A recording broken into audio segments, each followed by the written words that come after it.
Eventually, the cells that make pigment were identified. They were discovered just beneath the epidermis, the outer layer of the skin. They are called melanocytes, and they make two pigments. One, eumelanin, is responsible for the darker shades in our skin, hair and eyes, the browns and the blacks.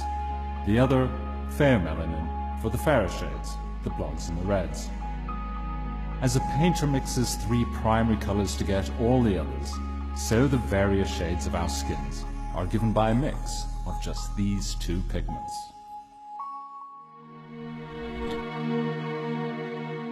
Two distinct kinds of mutation can cause albinism. One is a mutation that prevents the melanocytes from producing pigment. Another prevents the pigment from ever leaving the cells. Piebaldism is caused by a completely different mutation. The melanocytes of piebalds produce perfectly normal pigment, but are totally absent from large areas of their bodies.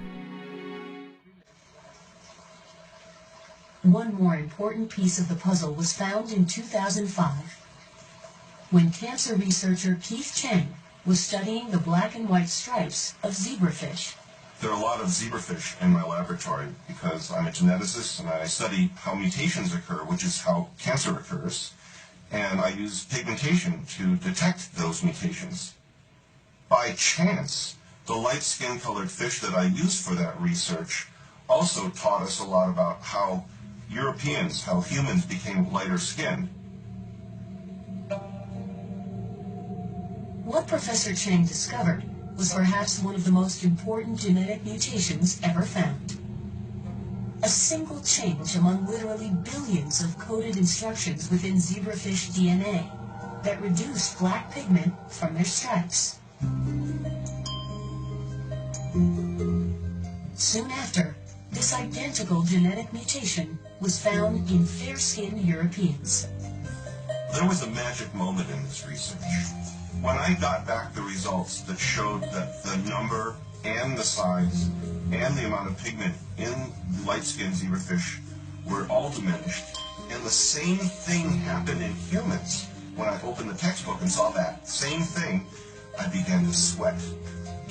Not only did light-skinned people evolve from black-skinned people, but lighter-skinned people, whether they're European or whether they're Asian, like me, were actually mutants of the dark-skinned people.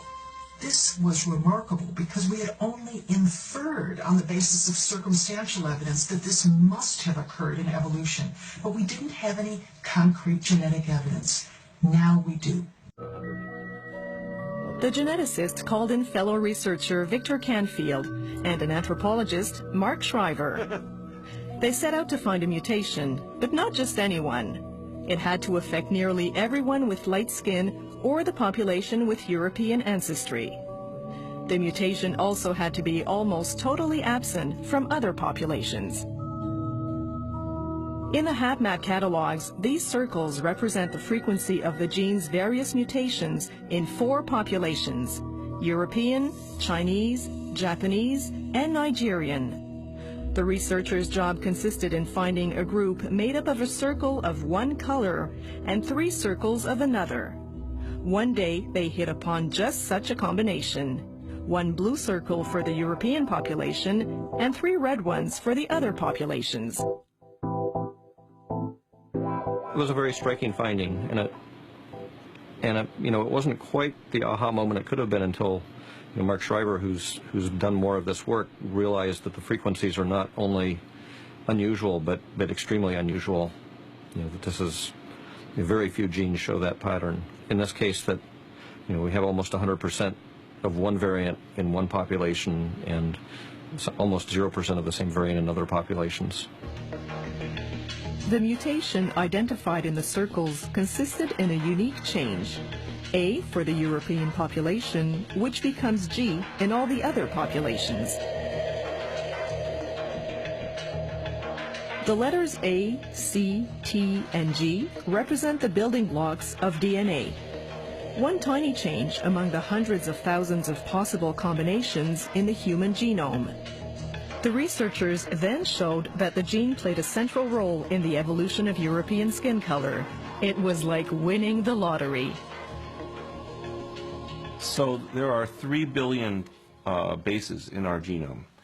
One letter of that, which changes one amino acid in this protein, seems to be responsible for the evolution of lighter skin color in European. This is a very important cancer susceptibility gene because lighter skinned people get a lot of skin cancer.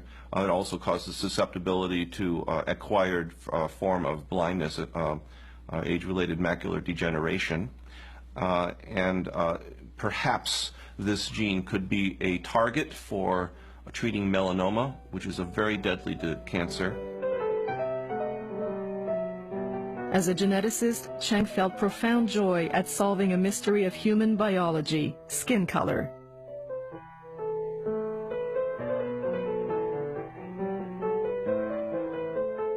But as a man who faced discrimination because of his skin color, he saw it as a warning and a chance to contemplate what it means to talk about race.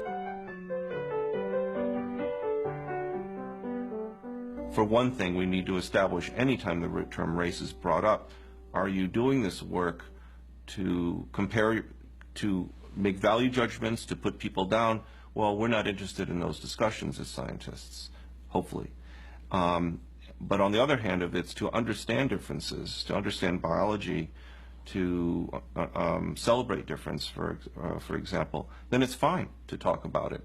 And we need to recognize, secondly, that it's a very complex term. So it includes things that are genetic, such as pigment, shapes of the body, but it also includes factors that are not genetic, language, customs, nationality, religion. None of those are genetic. Those are sociological. But I think it's time that we join and help clarify the use of this term and to make our discussion more sophisticated.